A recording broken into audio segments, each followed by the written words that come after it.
এই মাইক থেকে দ্বিতীয় প্রশ্ন, তবে তার আগে আমি একটি বিষয় উল্লেখ করতে চাই। আমাদের কিছু বোন আছেন, যতটা আমি বুঝতে পেরেছি, তারা মাইকের কাছে আসতে দেরি করেন। আমি স্বেচ্ছাসেবকদের অনুরোধ করব, দয়া করে দেখুন, যারা মাইকে প্রশ্ন করতে চান তাদেরকে উৎসাহিত করুন এবং খোলা মনে মাইকে প্রশ্ন করতে তাদেরকে উৎসাহ দিন।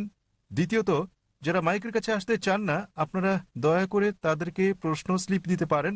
তারা স্লিপে তাদের প্রশ্ন লিখতে পারেন এবং স্বেচ্ছাসেবকদের মাধ্যমে সেগুলো মঞ্চে এসে পৌঁছাতে পারে। তাহলে সেসব প্রশ্ন পাঠ করে আমি সবচেয়ে বেশি খুশি হব। আমরা তাদের ব্যক্তিগত গোপনীয়তাকে শ্রদ্ধা জানাই, ইনশাআল্লাহ। এখন সামনের দিকে 1 নম্বর মাইকে ভাইয়ের কাছ থেকে পরবর্তী প্রশ্ন। আসসালামু আলাইকুম জাকির সাহেব। ওয়ালাইকুম আসসালাম রহমতুল্লাহ। আমার নাম দিলীপ ত্রিবেদী। আমি মুম্বাই থেকে এসেছি। আমি ইসলাম সম্পর্কে জ্ঞান রাখি না, কিন্তু আমার একজন বন্ধু আছে, সেকেন্দার ভাই এবং আয়শা বোন। তারা আমাকে কোরআন দিয়েছে এবং আমি ধারাবাহিকভাবে 1 মাস যাবৎ গুজরাটি ভাষায় তা পড়েছি এবং আমি অনেক আগ্রহী হয়েছি। তারপর আমাদের সেকেন্দার ভাই পুনরায় ক্যাসেট শোনায়, তাতে আমি আরও আগ্রহী হই এবং আমি আনন্দিত হয়েছি ইসলাম সম্পর্কে, যা সনাতন সত্য যে আছে সে জ্ঞান আমি পেয়েছি। আর আপনার কাছে আমি চাই, কলেমা পড়তে চাই। মাশাআল্লাহ ভাই, আমরা আপনাকে স্বাগত জানাই। তিনি বললেন 1 মাসেরও বেশি সময় ধরে তিনি কোরআন পড়ছেন। পরে তাকে কিছু ক্যাসেট দেওয়া হয়েছে এবং তাতে উদ্বুদ্ধ হয়ে আল্লাহ সুবহানাহু ওয়া তাআলার একত্ববাদের বিষয়টি উপলব্ধি করতে পেরেছেন, আর সে কারণে তিনি গ্রহণ করতে চান ইসলাম। ভাই দিলীপ, আমি আপনার কাছে জানতে চাই যে কেউ কি আপনাকে বাধ্য করছে গ্রহণ করতে ইসলাম? কেউ আপনাকে জোর করছে? না। না, আপনি সজ্ঞানে গ্রহণ করছেন ইসলাম। জি। আপনি কি স্বেচ্ছায় গ্রহণ করছেন ইসলাম? জি। মাশাআল্লাহ। আমি বলবো আরবিতে, আপনি আমার সঙ্গে বলবেন ইনশাআল্লাহ। আশহাদু আশহাদু আল্লাহ আল্লাহ ইলাহা ইলাহা ইল্লাল্লাহ ইল্লাল্লাহ ওয়া আশহাদু ওয়া আশহাদু আন্না আল্লাহ মুহাম্মাদান মুহাম্মাদান আবদুহু আবদুহু ওয়া রাসূলুহু। ওয়া রাসূলুহু। মাশাআল্লাহ। আমি সাক্ষ্য দিচ্ছি আমি সাক্ষ্য দিচ্ছি যে যে আল্লাহ ব্যতীত আল্লাহ ব্যতীত কোনো মাবুদ নেই কোনো মাবুদ নেই এবং এবং মুহাম্মদ মুহাম্মদ সাল্লাল্লাহু সাল্লাল্লাহু আলাইহি ওয়াসাল্লাম আলাইহি ওয়াসাল্লাম তার তার বান্দা বান্দা এবং পয়গম্বর। এবং পয়গম্বর। মাশাআল্লাহ। ভাই গ্রহণ করেছেন ইসলাম এবং আমি আল্লাহর কাছে দোয়া করি যেন আল্লাহ সুবহানাহু ওয়া তাআলা আপনার এই চেষ্টা সাধনা কবুল করেন, আপনার এই পরিশ্রমকে কবুল করেন, এবং ইসলাম সম্পর্কে যদি আপনার আরও কিছু জানার থাকে তো ইনশাল্লাহ আপনি আইআরএফ এর সংস্পর্শে থাকেন। যদি কোনো প্রশ্ন মনে আসে ইসলামের ব্যাপারে তো এখন আপনি আমাকে জিজ্ঞেস করতে পারেন, অথবা নিজে চলেও আসতে পারেন ডোংরিতে আমাদের অফিসে। আর আমি আল্লাহর কাছে দোয়া করি আল্লাহ সুবহানাহু ওয়া তাআলা যেন আপনাকে জান্নাতবাসী করেন। একটি অনুরোধ আপনাকে, জি বলেন। আমাকে কোনো একটি সুন্দর নাম দিন। ভাই অনুরোধ করলেন যে আমি যেন তার একটা ভালো নাম বাছাই করি। যে নামটা তার জন্য আমার মাথার মধ্যে এই মুহূর্তে আসছে সেই নামটা হচ্ছে বিলাল। আপনি আপনাকে বিলাল বলতে পারেন। সকল ভাই বোনদের কাছে আমার অনুরোধ যে আমার জন্য যেন দোয়া করে। ইনশাআল্লাহ। তিনি এখানে উপস্থিত সকল ভাই বোনের পাশাপাশি পিস টিভির দর্শকদের কাছে অনুরোধ করেছেন। মাশাআল্লাহ, 10 কোটি লোক, 10 কোটি মানুষ দেখছেন। তাই আমি এখানে উপস্থিত ভাই বোন এবং পিস টিভির দর্শকদের অনুরোধ করব, দয়া করে আমাদের ভাইয়ের জন্য দোয়া করুন এবং আমরা আল্লাহ সুবহানাহু ওয়া তাআলার কাছে দোয়া করি তিনি যেন তাকে জান্নাত দান করেন। ধন্যবাদ।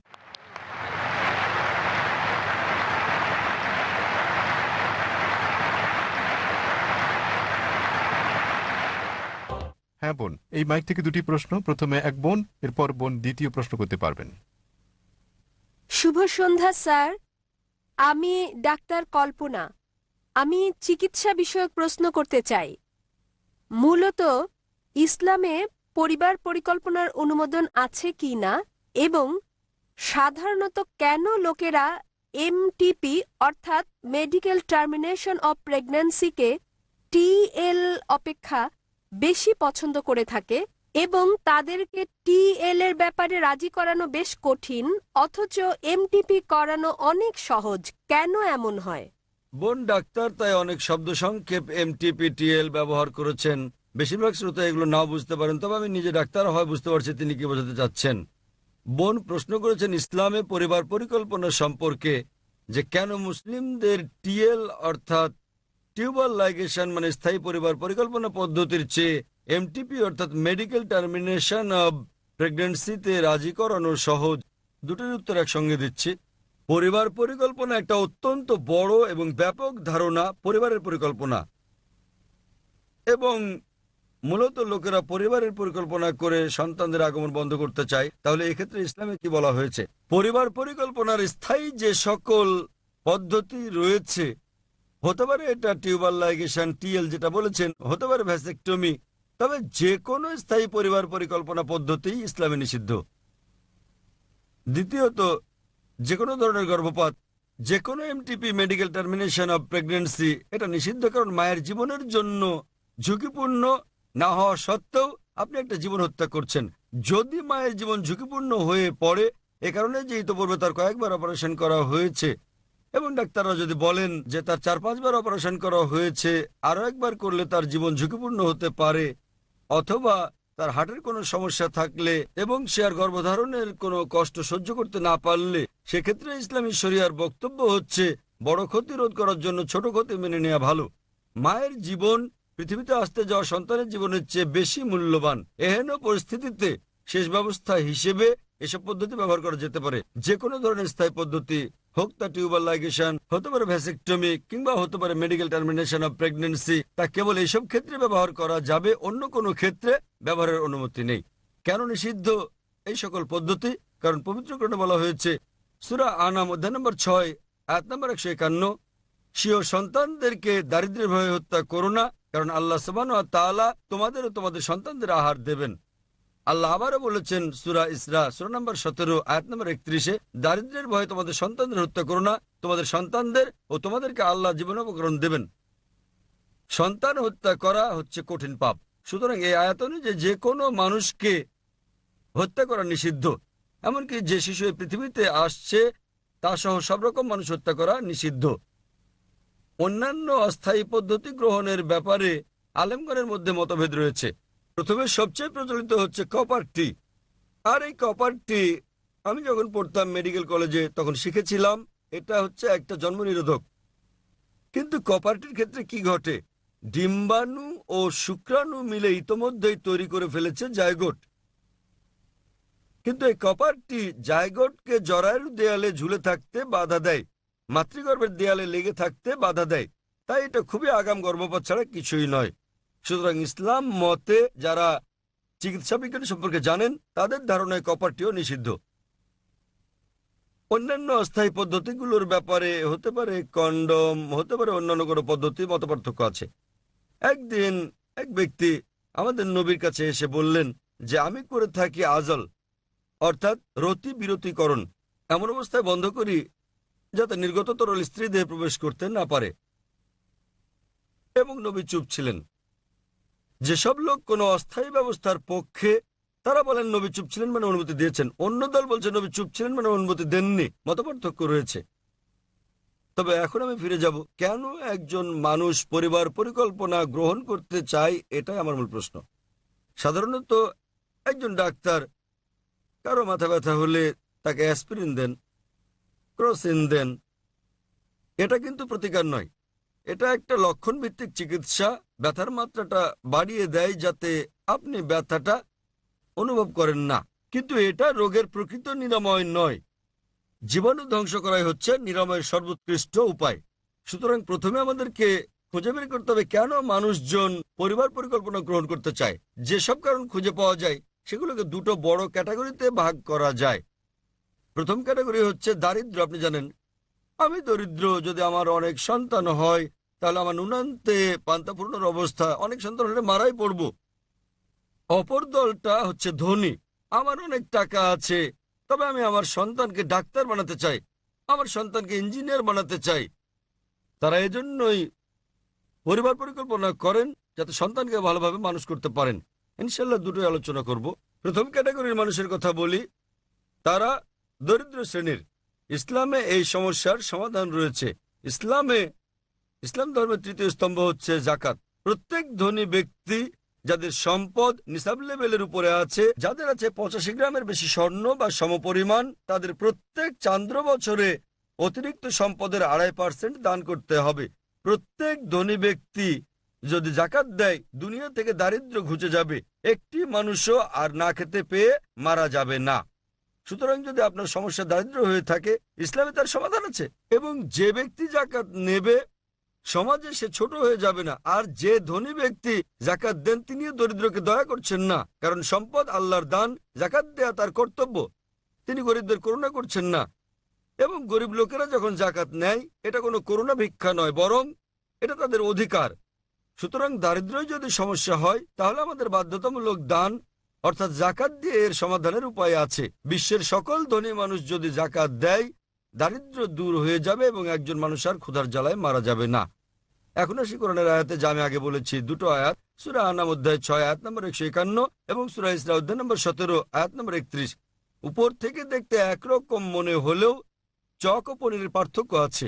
প্রথম আয়াত সূরা আনাম অধ্যায় 6 আয়াত নম্বর 151 বলছে, স্বীয় সন্তানদের হত্যা করো না দারিদ্র্যের কারণে, কারণ আল্লাহ সুবহানাহু ওয়া তাআলা তোমাদের ও তোমাদের সন্তানদের আহার দেবেন। সূরা ইসরা অধ্যায় নম্বর 17 আয়াত নম্বর 31 বলছে, দারিদ্র্যের ভয়ে তোমাদের সন্তানদের হত্যা করো না, কারণ তোমাদের সন্তানদের ও তোমাদের আল্লাহ সুবহানাহু ওয়া তাআলা জীবনোপকরণ দেবেন। একটু পরিবর্তন হয়েছে। প্রথম আয়াতে বলা হয়েছে তোমাদের ও তোমাদের সন্তানদের, সূরা ইসরায় বলা হয়েছে তোমাদের সন্তানদের ও তোমাদের। বাহ্যিক দিক থেকে দেখলে দুটো আয়াত একই। এখন প্রশ্ন হচ্ছে, কেন আল্লাহ সুবহানাহু ওয়া তাআলা স্থান বদল করলেন? সব কিছুর পেছনে রয়েছে হিকমত। সুতরাং আলেমগণ, মুফাসসিরগণ বলেন যে প্রথম আয়াত সূরা আনাম অধ্যায় 6 আয়াত 151-তে দরিদ্রদের কথা বলা হয়েছে। জানেন, আমাদের ভাবনা বেশি সন্তান থাকলে আমরা এমনকি আমাদের সন্তানরাও মারা পড়বে। তাই সর্বশক্তিমান আল্লাহ বলেন, চিন্তা করো না, স্বীয় সন্তানদের দারিদ্র্যের কারণে হত্যা করো না, আল্লাহ তোমাদের ও তোমাদের সন্তানদের আহার দেবেন। প্রথম আয়াতটা দরিদ্রদের জন্য, দ্বিতীয় আয়াত হচ্ছে ধনীদের জন্য। আর আমার কোনো আর্থিক সমস্যা নেই, তবে আমার ইচ্ছা আছে আমার সন্তান সংখ্যা কম হলে আমি তাদের ডাক্তার বানাবো, তাদেরকে ইঞ্জিনিয়ার বানাবো। তাই আল্লাহ বলেন, দারিদ্র্যের কারণে তোমাদের সন্তানদেরকে হত্যা করো না, আল্লাহ তোমাদের সন্তানদের ও তোমাদেরকে আহার দেবেন। অর্ডার বদলে গেল। যারা ধনী অর্থাৎ দ্বিতীয় ক্যাটাগরির মানুষ, তাদের সমস্যার সমাধানটা কি? শুধু আপনাদের অবগতির জন্য বলছি, আমি আমার পিতামাতার পঞ্চম সন্তান। যদি তারা পরিবার পরিকল্পনা করতেন, আমার জন্মই হতো না। আপনার মতে আমি কি সমাজের জন্য আশীর্বাদ না অভিশাপ?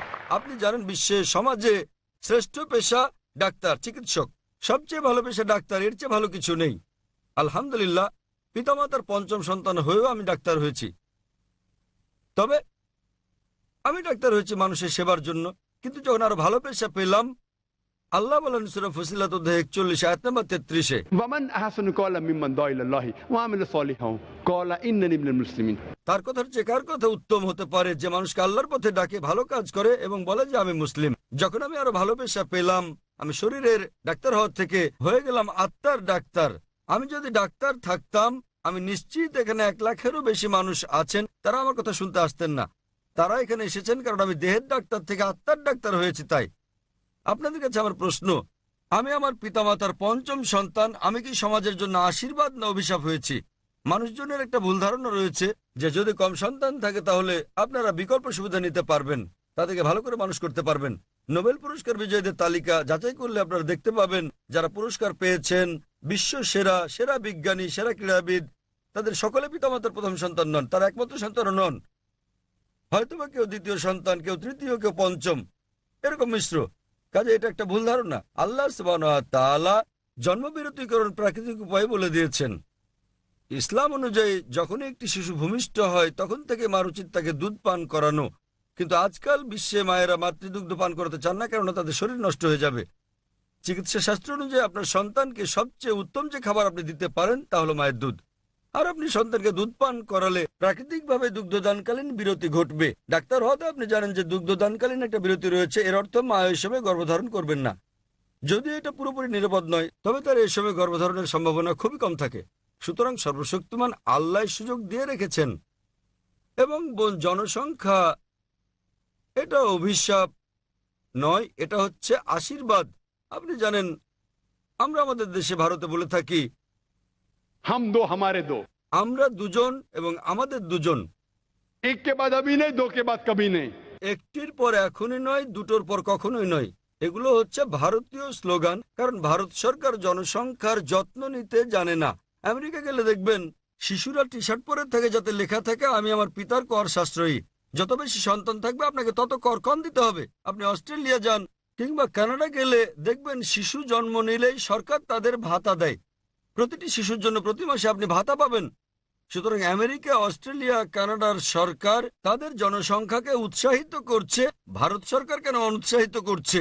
তাহলে সমস্যাটা সরকারের নীতিগত, জনসংখ্যা নয়। আপনি জানেন কিনা এখন দুটো দেশ যারা সুপার পাওয়ার হওয়ার জন্য প্রতিযোগিতা করছে, এরা হচ্ছে চীন আর ভারত। বিশ্বের সবচেয়ে বেশি জনসংখ্যা চীনের, দ্বিতীয় ভারত। বর্তমানে ভারত ও চীন সুপার পাওয়ার হওয়ার জন্য প্রতিযোগিতা করছে। কেন? কারণ চীন ভারত উভয় দেশেরই বিপুল জনশক্তি রয়েছে। যখন আমি বলি জনশক্তি, এর মানে মানুষের শক্তি, তাতে নারীরাও আছেন। চীন এবং ভারতের জনশক্তি আছে, সে কারণে আজ আপনারা দেখেন আমেরিকা এই দেশে বিনিয়োগ করছে, লক্ষ্য করবেন পশ্চিমারা দেশে বিনিয়োগ করছে, শেয়ার বাজার বাড়ছে। কেন? জনসংখ্যার জন্যই। সুতরাং জনসংখ্যা এটা একটা আশীর্বাদ, অভিশাপ নয়। তাই আপনি যদি চান আপনার সন্তান হবে ডাক্তার বা ইঞ্জিনিয়ার, ভাববেন না আপনি জানতেন না আপনার পঞ্চম সন্তানটি ডাক্তার হবে কিংবা ইঞ্জিনিয়ার হবে। তবে এর অর্থই নয় যে আপনার আরো সন্তান থাকলে তাদেরও বেশি সুযোগ দিতে পারতেন। তৃতীয় আর একটা ক্যাটাগরি, এটা একটা একক ক্যাটাগরি। একসময় কেউ আমাকে বলেছিল যে ভাই জাকির, আমি ধনী, সন্তান মানুষ করার ঝামেলার মধ্যে আমি নেই। আপনি জানেন আমি ধনী, তাই অর্থের কোনো সমস্যা নেই, এবং সন্তানকে ডাক্তার বা ইঞ্জিনিয়ার বানানোর ঝামেলার মধ্যে আমি নেই। আমি আমার জীবনটাকে উপভোগ করতে চাই। তৃতীয় ক্যাটাগরি। আমি তাকে বললাম, তথাপিও আপনি জীবনকে উপভোগ করতে চাইলে সবচেয়ে উত্তম হচ্ছে সময় মতো বিয়ে করুন, ঠিক সময় সন্তান নিন, যেন যথাসময়ে অবসর নিতে পারেন। আপনারা জানেন ভারতে এরকম কিছু সম্প্রদায় রয়েছে, যেমন গুজরাটি, তারা সবাই তাড়াতাড়ি বিয়ে করে ফেলে। 19, 20, 21 বছরের মধ্যে তাড়াতাড়ি সন্তান নেয়। তাদের বয়স 35 থেকে 40-এ পৌঁছলেই তাদের সন্তানেরা তাদের ব্যবসা বাণিজ্যের দায়িত্ব গ্রহণ করে। সুতরাং 40 বছরই তারা অবসর নিতে পারে, অন্যরা সবাই 60-70 বছর অবসর নেয়। 40 বছর বয়সে যাদের সন্তানেরা ব্যবসা বাণিজ্যের দায়িত্ব নিতে পারে, তারা জীবন উপভোগ করতে পারে। সুতরাং আপনিও উপভোগ করতে চাইলে সময় মতো বিয়ে করুন, সন্তান নিন, আরাম করুন, জীবনকে উপভোগ করুন। তাই ব্যক্তিগতভাবে আমি আমার মতামত দিতে চাই। পরিবার পরিকল্পনার ক্ষেত্রে আমি সেসব দলের পণ্ডিতদের কথা বিশ্বাস করি। আল্লাহ কোরআনে বলেছেন, সূরা আলে ইমরান অধ্যায় নম্বর 3 আয়াত নম্বর 54, मकरू मकर अल्लाह वल्लाहु खैरुल माकिरीन। তারা চক্রান্ত করেছে, আল্লাহ কৌশল করেছেন এবং আল্লাহ কৌশলীদের শ্রেষ্ঠ। সুতরাং যদি ভেবে থাকেন আপনি ভালো পরিবার পরিকল্পনা করতে পারেন, তাহলে আপনাকে স্বাগতম। তবে আমি আমার পরিবার পরিকল্পনা স্রষ্টার হাতে ছেড়ে দিয়েছি, আর সেটাই উত্তম। আশা করি উত্তরটা পেয়েছেন। ধন্যবাদ স্যার। আমি অনুরোধ জানাচ্ছি, যদি কোনো বোনের কোনো সুনির্দিষ্ট প্রশ্ন থাকে তাহলে আসুন। ইসলামের ব্যাপারে কোনো জটিল প্রশ্ন থাকলে কিংবা ইসলামের কোনো বিষয়ে বিস্তারিত জানার থাকলে এখনই সময়। ডক্টর জাকির উপস্থিত আছেন, দয়া করে মাইকের কাছে যান এবং আপনার প্রশ্ন করুন। শুভ সন্ধ্যা স্যার, আমার নাম মঞ্জু সিং, আমি নাগপুরের বাসিন্দা। আমি বেদের ব্যাপারে একটি প্রশ্ন করতে চাই, কারণ আমি বিশ্বাস করি বেদ হিন্দু ধর্মের মূল ধর্মগ্রন্থ। তাই আমি জানতে চাই, আপনি বিভিন্ন ধর্মগ্রন্থের অভিন্ন দিকগুলো তুলে ধরছেন যা অন্যান্য ধর্মগ্রন্থে একই রকম, কিন্তু কেন আপনি অমুসলিমদের কাছে সেসব দিকগুলো তুলে ধরছেন না যেগুলো পরস্পর সাংঘর্ষিক কিংবা যেগুলো পরস্পর বিপরীত? কারণ হিন্দু মেয়ে হিসেবে আমি অভিন্ন দিকগুলো বিশ্বাস করলেও এটা জানা অত্যন্ত গুরুত্বপূর্ণ হিন্দু ধর্মগ্রন্থের কোন দিকগুলো অন্যান্য ধর্মের সঙ্গে অভিন্ন এবং কোনগুলো ভিন্ন। বোন খুব সুন্দর একটা প্রশ্ন করেছেন। তিনি বলেছেন আমি বেদ থেকে উদ্ধৃতি দিয়েছি, সাদৃশ্যগুলো তুলে ধরেছি, কেন বৈসাদৃশ্যগুলো সম্পর্কে বলিনি, এবং তিনি সাদৃশ্যের পাশাপাশি বৈসাদৃশ্যগুলো জানতে চেয়েছেন। বোন, আমি যেমন ইসলাম ধর্ম ও হিন্দু ধর্মের সাদৃশ্যগুলোর উপর কয়েক ঘন্টা ধরে আলোচনা করতে পারি, তেমনি আমি ইসলাম ধর্ম ও হিন্দু ধর্মের বৈসাদৃশ্য নিয়েও দীর্ঘ আলোচনা করতে পারি। তবে আমি সাদৃশ্য নিয়ে কথা বলতে পছন্দ হওয়ার কারণ, কোরআনে আমার স্রষ্টা আল্লাহ সুবহানাহু ওয়া তাআলা আমাকে সেই উপদেশই দিয়েছেন। সূরা আলে ইমরান অধ্যায় নম্বর 3 আয়াত নম্বর 64 বলা হয়েছে, कुल या अहलल किताब। বলো হে কিতাবীগণ, تعالوا إلى كلمة سواء بيننا وبينكم এসো সেই বিষয়ের প্রতি যা তোমাদের ও আমাদের মধ্যে এক। প্রথম সাদৃশ্য কি? ألا نعبد إلا الله আমরা আল্লাহ ছাড়া অন্য কারো ইবাদত করব না, ولا نشرك به شيئا তার সঙ্গে অন্য কাউকে শরীক করব না। ولا يتخذ بعضنا بعضا أربابا من دون الله আল্লাহ ছাড়া আমরা অন্য কাউকে আমাদের মধ্যে হতে রব হিসেবে গ্রহণ করব না। فإن تولوا যদি তারা মুখ ফিরিয়ে নেয় فقولوا اشهدوا বলো তোমরা সাক্ষী থাকো بأننا مسلمون। আমরা তো মুসলিম, আল্লাহ সুবহানাহু ওয়া তাআলার কাছে আত্মসমর্পণকারী। কোরআনের এই আয়াত আমাদের পথ দেখাচ্ছে কিভাবে বিভিন্ন ধর্মের মানুষের সঙ্গে কথা বলতে হবে। এসো সেই বিষয়ের প্রতি যা তোমাদের ও আমাদের মধ্যে এক। প্রথম সাদৃশ্য কি? সবচেয়ে গুরুত্বপূর্ণ বিষয় হচ্ছে ألا نعبد إلا الله আমরা সর্বশক্তিমান আল্লাহ ছাড়া আর কারো উপাসনা করব না। বোন, মতপার্থক্যের ব্যাপারে আমি ঘন্টার পর ঘন্টা পার্থক্য নিয়ে লেকচার দিতে পারি। আমি পারি না তা নয়, তবে তাতে বৈরিতা তৈরি হবে, এতে করে কেউ কেউ আহত হতে পারেন। অবশ্য বিতর্কের সময় অনেক সময় বাধ্য হয়ে করতে হয়। যখন বিতর্ক হয়, একটা উদাহরণ দিচ্ছি, ডক্টর উইলিয়াম ক্যাম্বেল নামের এক ব্যক্তির সঙ্গে আমার বিতর্ক হয়েছিল। হ্যাঁ বোন, আপনি কি সেটা শুনেছিলেন? হ্যাঁ, আমি ভিডিও দেখেছি। হ্যাঁ, সেই বিতর্কের বিষয় ছিল ইসলাম ধর্ম ও খ্রিস্টান ধর্মের মধ্যে বৈসাদৃশ্য। কেন? তিনি একটা বই লিখেছিলেন, তাতে বলা হয়েছে কোরআনে 30টি বৈজ্ঞানিক ভুল রয়েছে এবং 8 বছরে কেউ এর জবাব দেয়নি। আমেরিকায় প্রচুর বিক্রি হয় বইটা। সুতরাং আমেরিকার ছাত্ররা আমাকে ডেকে পাঠালো। আমাদের সংলাপ হলো, বিষয় ছিল বিজ্ঞানের আলোকে বাইবেল ও কোরআন। কোরআনের বিরুদ্ধে তার যেসব আপত্তি ছিল আমি সবগুলো জবাব দিলাম। আমি বাইবেল থেকে 38টি বিষয় উল্লেখ করলাম যে বিজ্ঞানের বিপরীত। তিনি এর একটির জবাব দিতে পারলেন না। তাই এই বিতর্কে আমাকে এই কাজটা করতে হয়েছিল। যদি কোনো হিন্দু পণ্ডিতের সঙ্গে আমার বিতর্ক হয়, যদি তিনি বলেন বেদ পুরোপুরি বৈজ্ঞানিক, তখন অবৈজ্ঞানিক কথাগুলো আমি বলতে পারি। তবে যদি আমি বৈসাদৃশ্য নিয়ে কথা বলি, হতে পারে তখন আপনি মনক্ষুণ্ণ হবেন। সেজন্য যদি আপনি আরো গভীরে যেতে চান, তাহলে IRF এর কাছে প্রশ্ন রাখতে পারেন। আমরা আপনাকে সব রকম তথ্য দেব। তবে জনসমক্ষে নিতান্ত বাধ্য না হলে ব্যক্তিগতভাবে আমি বৈপরীত্য নিয়ে আলোচনা করতে চাই না। তার মানে এই না যে আমরা সচেতন নই, তবে সাদৃশ্যগুলো জানা থাকলে যা আপনাদের বলছি, আসুন আমরা অভিন্ন বিষয়গুলো অনুসরণের ব্যাপারে একমত হই। তাই আমি জনসাধারণকে বলি, যেগুলো একই বেদে, বাইবেলে, কোরআনে, যাতে সবাই একমত হয় যে অন্তত একটা গ্রন্থ ঈশ্বরের বাণী। হিন্দুরা বলবে বেদ ঈশ্বরের বাণী, খ্রিস্টানরা বলবে বাইবেল ঈশ্বরের বাণী, মুসলিমরা বলবে কোরআন আল্লাহর বাণী। আমি তাদেরকে একটি কথা বলি যা সবাই মেনে নেবেন। আসুন আমরা মেনে নেই যে বিষয়গুলোতে মিল রয়েছে। সুতরাং যখন আমরা অভিন্ন বিষয়গুলো দেখি, বেদ, বাইবেল, ইহুদিদের ধর্মগ্রন্থ, তালমুদ, কোরআনে, সবগুলো ধর্মগ্রন্থেই বলা হয়েছে ঈশ্বর এক। সবগুলো ধর্মগ্রন্থে বলা হচ্ছে সর্বশেষ নবী হযরত মুহাম্মদ সাল্লাল্লাহু আলাইহি সাল্লাম। সেজন্য আমি আপনাকে বলছি, বোন, কেন আপনি এক ঈশ্বরে বিশ্বাস করেন না? আমি আপনাকে জিজ্ঞেস করছি, বোন, আপনি কি এক ঈশ্বরে বিশ্বাস করেন? হ্যাঁ, আমি বিশ্বাস করি এক আপনি ঈশ্বরে। কি বিশ্বাস করেন, বোন, আপনি কি বিশ্বাস করেন সর্বশেষ বার্তাবাহক নবী মুহাম্মদ সাল্লাল্লাহু আলাইহি সাল্লাম? ঠিক এই কারণে আমি আপনাকে প্রশ্ন করেছি, কারণ কোরআন ও বেদ বোঝা খুবই কঠিন এবং আমি দ্বিধাগ্রস্ত। কোন ধর্মগ্রন্থটি ঈশ্বরকে পাওয়ার জন্য আমার জন্য অধিক গুরুত্বপূর্ণ? আমি ঈশ্বরের উপাসনার কথা বোঝাতে বোন, আপনি চাইছি। কি শুনেছেন আমার লেকচার ইসলাম ও হিন্দু ধর্মের মধ্যে সাদৃশ্য নিয়ে, হ্যাঁ। অথবা হিন্দু ধর্মগ্রন্থে হযরত মুহাম্মদ সাল্লাল্লাহু আলাইহি সাল্লাম? এটা কি শুনেছেন? হ্যাঁ, শুনেছি। জানেন যে আপনার ধর্মগ্রন্থে বলা হয়েছে সর্বশেষ বার্তাবাহক নবী মুহাম্মদ সাল্লাল্লাহু আলাইহি সাল্লাম? হ্যাঁ আপনি এটা জানেন? হ্যাঁ তাহলে আপনি বিশ্বাস করেন যে নবী মুহাম্মদ আল্লাহর বার্তাবাহক? হ্যাঁ, আপনি অবশ্যই। কি বিশ্বাস করেন? হ্যাঁ, তাহলে আপনি যদি বিশ্বাস করেন যে ঈশ্বর একজন, যদি বিশ্বাস করেন প্রতিমা পূজা করা নিষিদ্ধ, এবং যদি বিশ্বাস করেন যে নবী মুহাম্মদ সাল্লাল্লাহু আলাইহি সাল্লাম সর্বশেষ বার্তাবাহক, তাহলে আরবি ভাষায় আমরা আপনাকে বলি মুসলিম।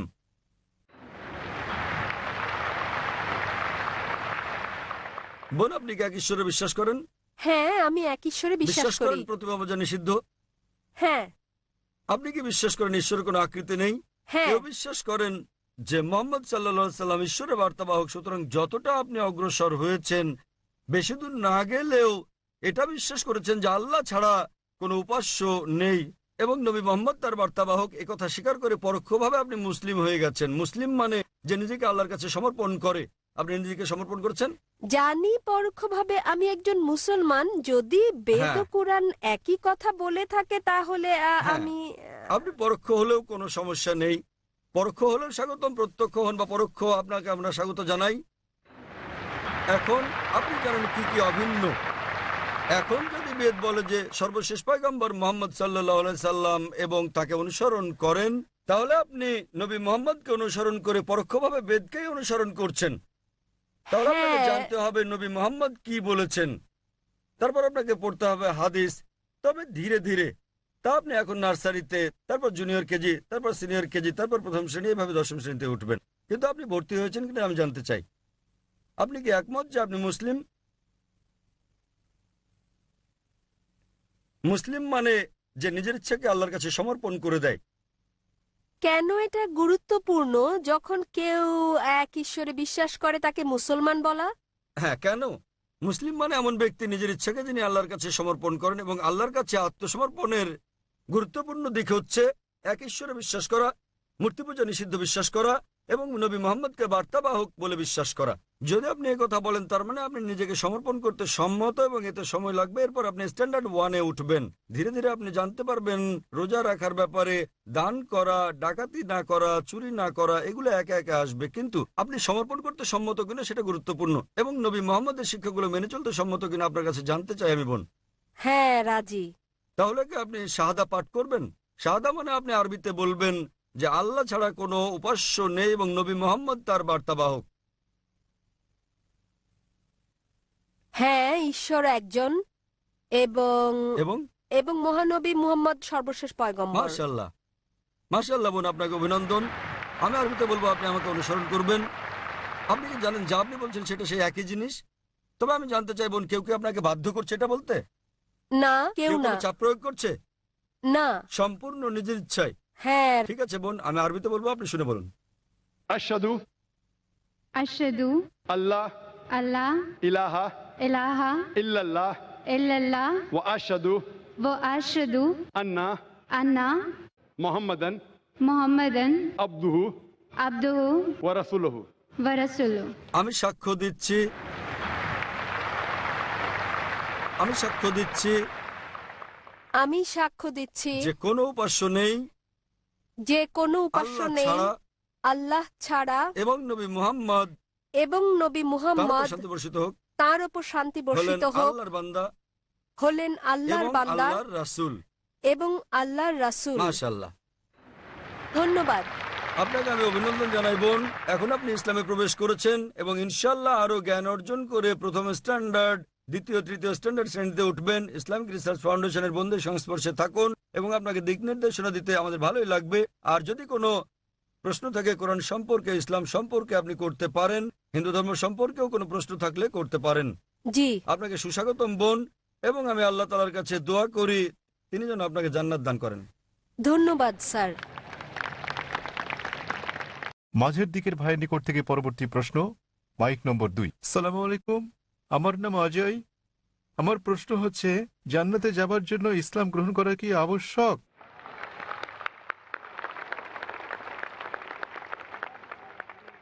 ভাই একটা প্রশ্ন করলেন যে জান্নাতে যেতে হলে ইসলাম গ্রহণ করা আবশ্যক কিনা।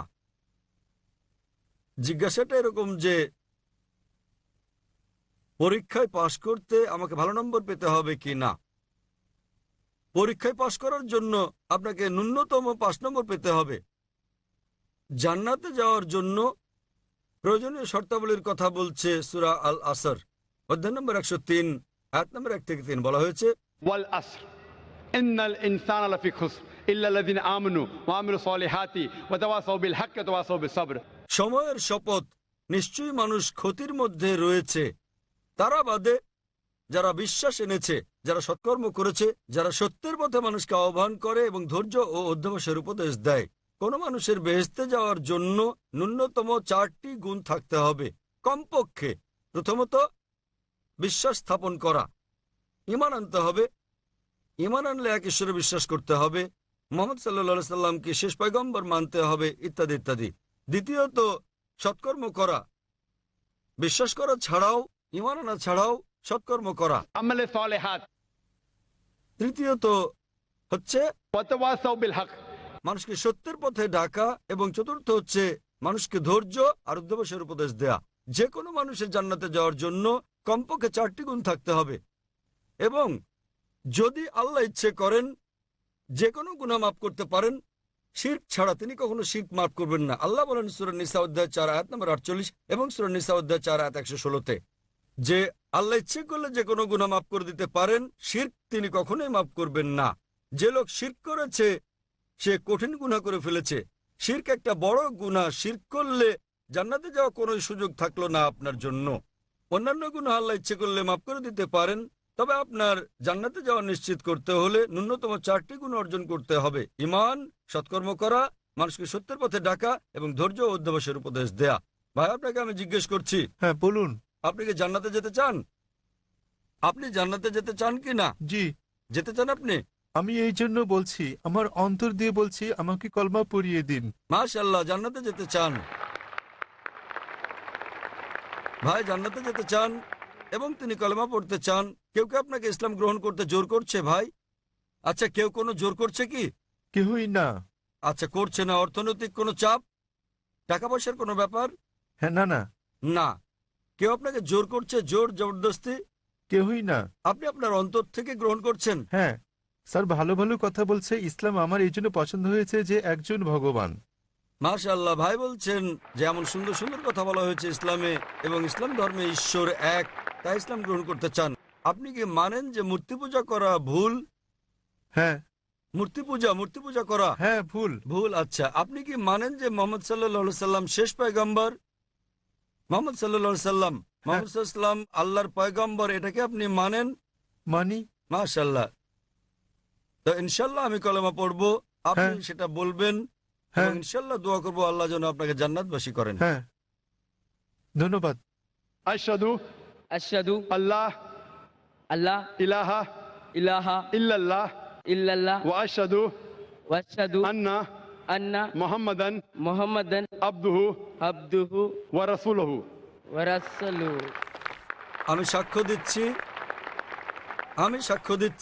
আমি সাক্ষ্য দিচ্ছি যে আল্লাহ ব্যতীত যে আল্লাহ ব্যতীত কোনো মাবুদ নেই কোনো মাবুদ নেই এবং এবং মুহাম্মদ মুহাম্মদ সাল্লাল্লাহু সাল্লাল্লাহু আলাইহি ওয়াসাল্লাম আলাইহি ওয়াসাল্লাম তাঁর বান্দা তাঁর বান্দা এবং পয়গম্বর। এবং পয়গম্বর। মাশাআল্লাহ, আপনি স্যার, মুসলমান হয়ে গেছেন ভাই। স্যার, জি ভাই। আমার একটি ভালো নাম রেখে দিন। ভাই আমাকে একটা নাম দিতে বলেছেন। মানুষের কাছে এক একটি নাম জিজ্ঞাসা করি, তারা আমাকে বলছে না। এখন আপনার নাম কি? আমার নাম অজয় কুমার। অজয় কুমার। হ্যাঁ। ভাই সাহেবের নাম অজয় কুমার, তো আমি একটা নাম দিচ্ছি। আপনার নাম আব্দুল্লাহ রাখতে পারেন। আব্দুল্লাহ মানে হচ্ছে আল্লাহর বান্দা, তার মানে আল্লাহর বান্দাকে বলা হয় আব্দুল্লাহ, অর্থাৎ আল্লাহর দাস। আমি দোয়া করব আব্দুল্লাহ যেন আল্লাহ তাআলা আপনাকে জান্নাত দান করেন। আমিন। ধন্যবাদ। আমিন। আমি আপনার জন্য দোয়া কামনা করি, আপনাকে জান্নাতে যাওয়ার জন্য দোয়া কামনা করি। হ্যাঁ ভাই, নমস্তে। আমার নাম জেপি খারগে। আমার প্রশ্নটি সংক্ষিপ্ত। পূর্ববর্তী প্রশ্নের সঙ্গে সংশ্লিষ্ট ননভেজ খাদ্য সংক্রান্ত। মানুষের মনের উপর এর কি প্রভাব পড়ে? ভাই প্রশ্ন করলেন যে মানুষের মনের উপর ননভেজ খাদ্যের কি কোনো প্রভাব রয়েছে? জি। এ নিয়ে অনেক গবেষণা হয়েছে। বৈজ্ঞানিকভাবে এটা স্বাস্থ্যসম্মত। দেহ, দৃঢ় মাংসপেশি গঠন, সুস্বাস্থ্য, দীর্ঘায়ু ইত্যাদি অনেক কিছুর উপরের প্রভাব রয়েছে। আপনি দেখতে পারেন আমার লেকচার, ননভেজ কি মানুষের জন্য অনুমোদিত না নিষিদ্ধ। আপনার প্রশ্ন থেকে বোঝা যায় আপনি বলতে চাচ্ছেন যে এরকম একটা গবেষণা হয়েছে যাতে বলা হয়েছে যে খাদ্য আপনি খাচ্ছেন আপনার স্বভাবের উপর তার প্রভাব পড়বে। সুতরাং আপনি যদি জীবজন্তুর মাংস খান, জীবজন্তুর মতো আচরণ করবেন, এটাই বোঝাতে চেয়েছেন? না না না, আমার প্রশ্ন মানুষের ভাবনার উপর এর প্রভাব কি? আমি আপনাকে বলার চেষ্টা করছি, এরকম একটা গবেষণা হয়েছে যাতে বলা হয়েছে যে যদি আপনি জীবজন্তুর মাংস খান তাহলে জীবজন্তুর মতো আচরণ করতে শুরু করবেন, তার মানে জীবজন্তুর প্রভাব পড়ছে। গবেষণায় বলা হয়েছে যে আপনি যা খান তার স্বভাবের প্রভাব আপনার উপর পড়বে। আর সে কারণেই আমরা যারা মুসলমান তারা কেবলমাত্র শান্ত স্বভাবের প্রাণীর মাংস খেয়ে থাকি, যেমন গরু, ছাগল, তারপর ভেড়া, কারণ আমরা শান্তিপ্রিয় মানুষ। আমাদেরকে হিংস্র প্রাণীর মাংস খাওয়ার অনুমতি দেওয়া হয়নি, যেমন বাঘ, সিংহ, চিতাবাঘ, কারণ আমরা হিংস্র হতে চাই না। তাই এই গবেষণার সঙ্গে একমত হলেও আমি বলতে চাই আমরা মুসলিমরা শান্তিপ্রিয়। আর স্বাস্থ্যের ব্যাপারে যদি বলতে হয়, এই খাদ্য খুবই উপকারী। যদি কারো কিছু স্বাস্থ্যগত কোনো সমস্যা হয় কোনো ননভেজ খাদ্য গ্রহণের কারণে, তা ভেজ খাদ্য গ্রহণের কারণেও হতে পারে। যে খাদ্য পৃথিবীতে সবচেয়ে বেশি মৃত্যুর কারণ তা হচ্ছে মদ। মদ কি ভেজ না ননভেজ ভাই? মদ কি ভেজ না ননভেজ? ভেজ। ভেজ। ক্ষমা মদ কি করবেন। ভেজ না ননভেজ খাদ্য? আমি নিরামিষ খাদ্য প্রস্তুত করি। মদ কি ভেজ না নন ভেজ ভাই?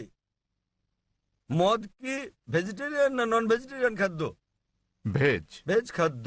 বিশ্বের বেশিরভাগ মৃত্যুর ঘটনা ঘটে যে খাদ্য গ্রহণের ফলে, তা হচ্ছে নিরামিষ খাদ্য মদ খেয়ে। 2 নম্বরে বেশিরভাগ মৃত্যুর কারণ এটা হচ্ছে ধূমপান, তামাক দিয়ে ধূমপান। এটা ভেজ না নন ভেজ?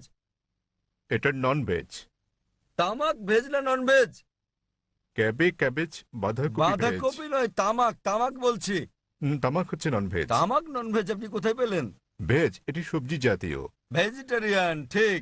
সুতরাং পৃথিবীতে সবচেয়ে বেশি মৃত্যুর কারণ মদ হচ্ছে 1 নম্বর, যা ভেজিটেরিয়ান। তামাক হচ্ছে 2 নম্বর, তাও ভেজিটেরিয়ান। তাহলে বিশ্বে ভেজিটেরিয়ান খাদ্য ননভেজ খাদ্য থেকে বেশি সমস্যা সৃষ্টি করে। নির্দিষ্ট কোনো ননভেজ খাবার যদি আপনার স্বাস্থ্যের জন্য ক্ষতিকর হয়, বিশ্বের বেশিরভাগ ক্ষতিকর ঘটনার কারণ হচ্ছে ভেজিটেরিয়ান খাদ্য। সুতরাং যা ক্ষতিকর কোরআন তা নিষিদ্ধ করেছে। কোরআন সব শাকসবজি নিষিদ্ধ করেনি, কোরআন নিষিদ্ধ করেছে মদ। সূরা মাইদা অধ্যায় 5 আয়াত নম্বর 90, এবং এমনকি ধূমপান সূরা বাকারা অধ্যায় 2 আয়াত নম্বর 195, কারণ এটা স্লো পয়জনিং করে। সুতরাং যাতে সমস্যা রয়েছে তা নিষিদ্ধ করা হয়েছে। কোরআন সব শাকসবজি নিষিদ্ধ করেনি। আরো বিস্তারিত জানার জন্য আমার ভিডিও ক্যাসেট দেখতে পারেন। ননভেজ খাদ্য মানুষের জন্য অনুমোদিত না নিষিদ্ধ? আশা করি উত্তরটা পেয়েছি। ঠিক আছে, আপনাকে ধন্যবাদ। পুরুষদের শাড়ির পেছনের দিকের 3 নম্বর বাইক থেকে পরবর্তী প্রশ্ন। হ্যাঁ ভাই, আপনি।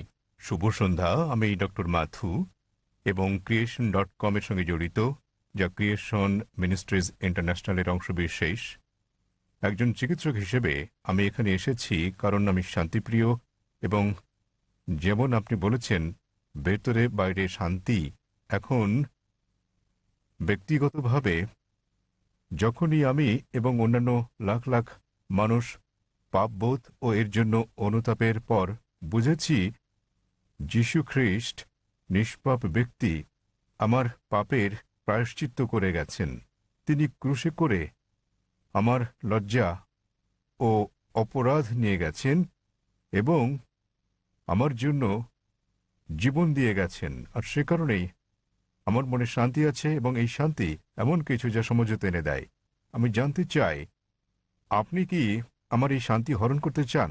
এমন এক শান্তি যা সমঝোতা আনে, পারবেন এর জবাব দিতে? ধন্যবাদ।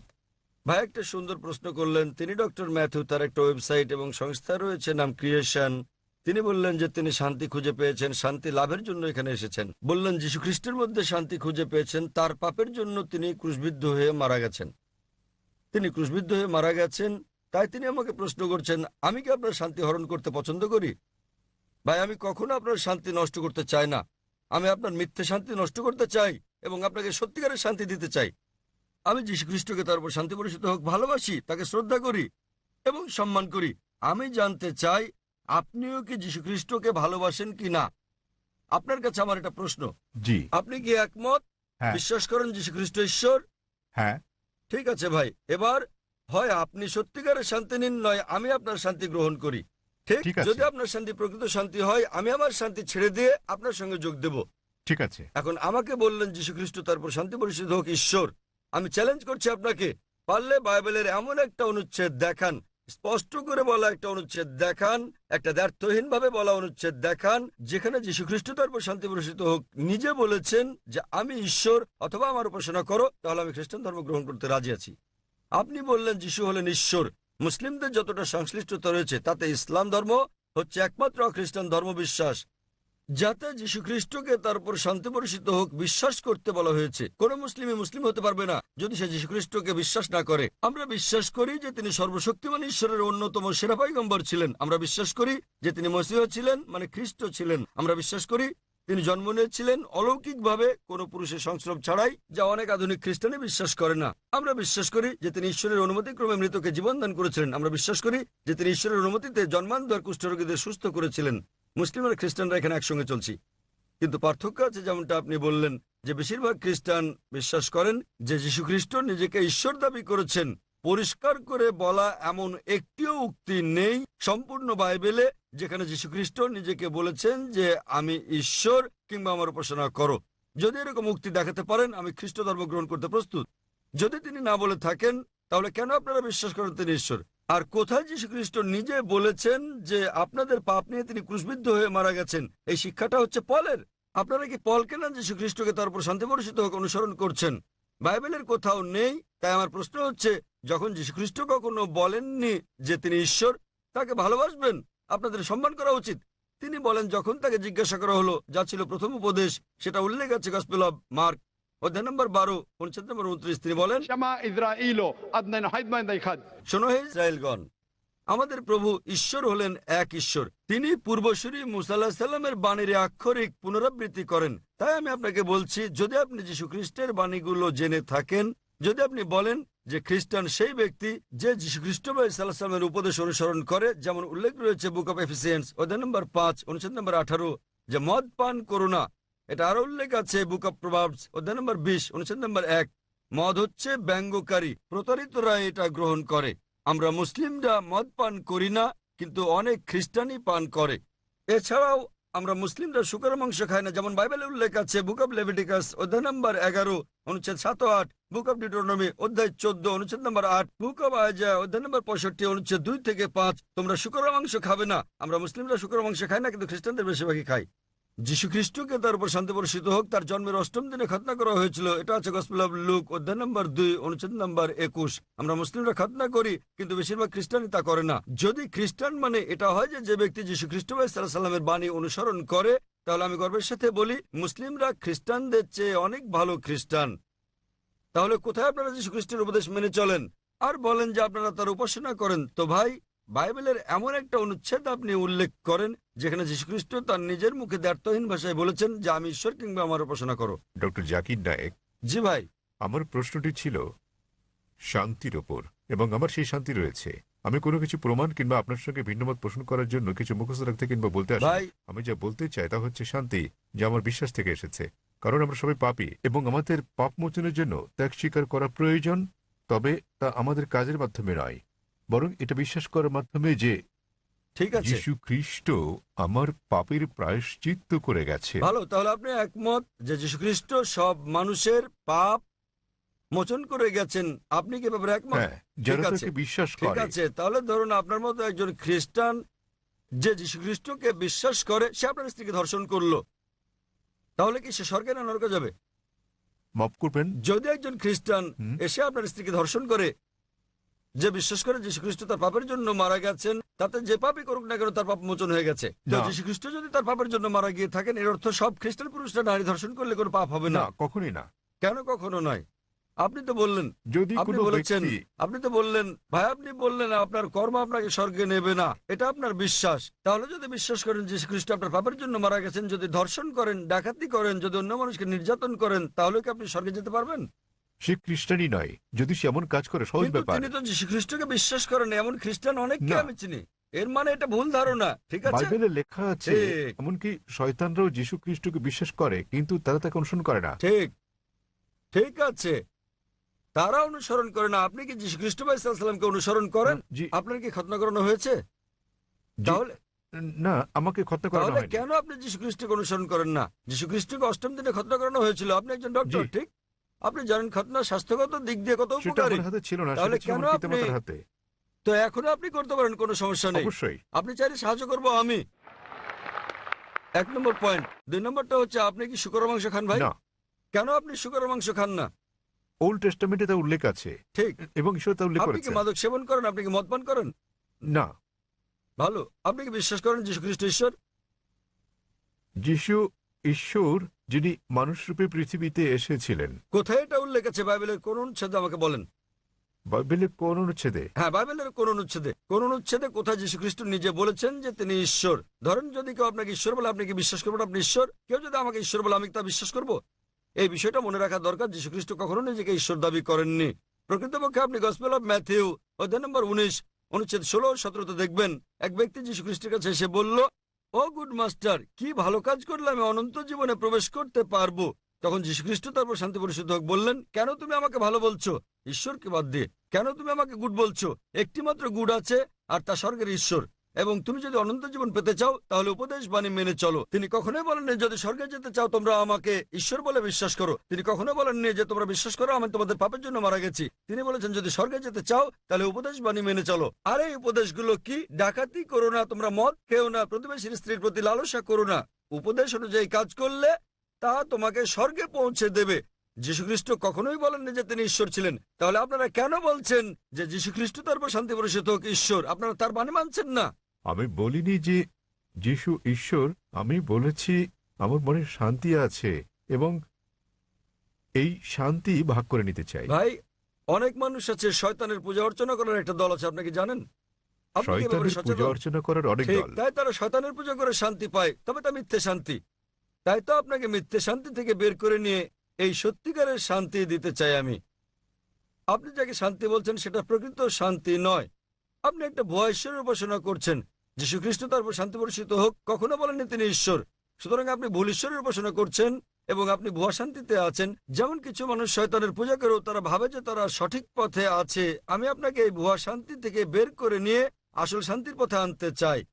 কারণ আমি নিজেকে একজন খাঁটি খ্রিস্টান ভাবি। যদি খ্রিস্টান মানে এমন ব্যক্তি হয় যিনি যীশুখ্রিস্ট বা ঈসা আলাইহিস সালামের বাণী মেনে চলেন, তাহলে আমি খ্রিস্টানদের চেয়েও বড় খ্রিস্টান। আপনি কি জানেন যীশুখ্রিস্ট তার উপর শান্তি বর্ষিত হোক বলেন গসপেল অফ জন অধ্যায় নম্বর 16 অনুচ্ছেদ 12 থেকে 14, তোমাদেরকে আমার অনেক কিছু বলার আছে, কিন্তু তোমরা এখন তা সহ্য করতে পারবে না। যখন সত্যের আত্মা আসবেন তিনি তোমাদের সত্যের দিকে নিয়ে যাবেন। তিনি তোমাদেরকে ভবিষ্যতে নিদর্শন দেখাবেন, আমাকে গৌরবান্বিত করবেন। যীশুখ্রিস্টের পর কোন নবী ঈসা আলাইহিস সাল্লামকে যীশুখ্রিস্টকে গৌরবান্বিত করেছেন? তিনি নবী মুহাম্মদ সাল্লাল্লাহু আলাইহি সাল্লাম। তাহলে নবী মুহাম্মদের আগমনের পূর্বাভাস, ভবিষ্যৎবাণী রয়েছে বাইবেলে। এমন অনেক উদ্ধৃতি রয়েছে। আপনার কাছে প্রশ্ন, কেন যীশুখ্রিস্ট বা ঈসা আলাইহিস সালামের নির্দেশগুলো মানেন না এবং কেন নবী মুহাম্মদ সাল্লাল্লাহু সাল্লামকে অনুসরণ করেন না?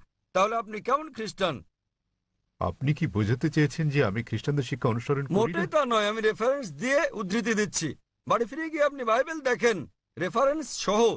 আমি সত্যিকারের খ্রিস্টান, আপনি খ্রিস্টান নন। যাচাই করা সহজ ভাই। সহজ, খুবই সহজ। আপনি যা বলছেন আমি তা উদ্ধৃতি দিয়ে বলছি, আপনি একটি উদ্ধৃতিও দিতে পারেননি। আমি খ্রিস্ট ধর্মবেত্তাদের চ্যালেঞ্জ করছি। আমি খ্রিস্ট ধর্মবেত্তাদের যে কাউকে চ্যালেঞ্জ করছি। আপনাদের ধর্মবেত্তাদের নিয়ে আসুন। যদি আপনি বলেন যে আপনার ধর্ম সম্পর্কে জ্ঞান নেই, তাহলে আপনার ধর্মবেত্তাদের নিয়ে আসুন, বিশ্বের শ্রেষ্ঠ, এবং আমরা সংলাপে বসবো। নিশ্চয়। তবে সে ব্যক্তিকে হতে হবে বিজ্ঞ, রাস্তাঘাটে জানাতন লোক নয়। এমন ব্যক্তি যিনি মানুষকে আকৃষ্ট করতে পারেন, এমন ব্যক্তি যিনি পড়াশোনা করেছেন। আপনি ভারতের মধ্যে, বিশ্বের মধ্যে যিনি সবচেয়ে ভালো, তাকে নিয়ে আসুন, আমরা সংলাপ করব। জি, এবং স্যার। আপনি তাকে প্রশ্ন করতে পারেন। আমি যে সব প্রশ্ন করছি সেগুলো তাকে জিজ্ঞেস করুন যে বাইবেলের কোথায় উল্লেখ করা আছে কোনো দ্ব্যর্থহীন উক্তি যেখানে যীশুখ্রিস্ট বা ঈসা আলাইহিস সালাম নিজে বলেছেন যে আমি ঈশ্বর অথবা আমার উপাসনা করো। আমি জাকির নায়েক অবিলম্বে আপনার এই কথা মেনে নেব। আপনি যদি বাইবেলের যে কোনো সংস্করণ থেকে দেখাতে পারেন কোনো দ্ব্যর্থহীন উক্তি, কোনো সুস্পষ্ট উক্তি যেখানে যীশুখ্রিস্ট বা ঈসা আলাইহিস সালাম নিজে বলেছেন যে আমি ঈশ্বর কিংবা আমার উপাসনা করো, তাহলে আমি তাকে ঈশ্বর মানব। তবে এমন একটি উক্তি নেই। সুতরাং আপনারা যা করছেন তা হচ্ছে যীশুখ্রিস্টের উপদেশগুলো আপনারা অনুসরণ করছেন না। এটা হচ্ছে চার্চের শিক্ষা। যীশুখ্রিস্টের তার উপর শান্তি বর্ষিত হোক নয়। তাই আমি আপনাকে অনুরোধ করি ভাই, দয়া করে মিথ্যা শান্তি ত্যাগ করুন এবং সত্যিকারের শান্তি গ্রহণ করুন। সত্যিকারের শান্তি হচ্ছে ঈশ্বরের কাছে আত্মসমর্পণ করা। সেই ঈশ্বর যিনি যীশুখ্রিস্ট বা ঈসা আলাইহিস সালামকে সৃষ্টি করেছেন, কোনো ভুয়া দেবতা নয়। যীশুখ্রিস্ট বা ঈসা আলাইহিস সালাম ঈশ্বরের একজন পয়গম্বর ছিলেন, ঈশ্বর ছিলেন না। আশা করি উত্তরটা পেয়েছেন।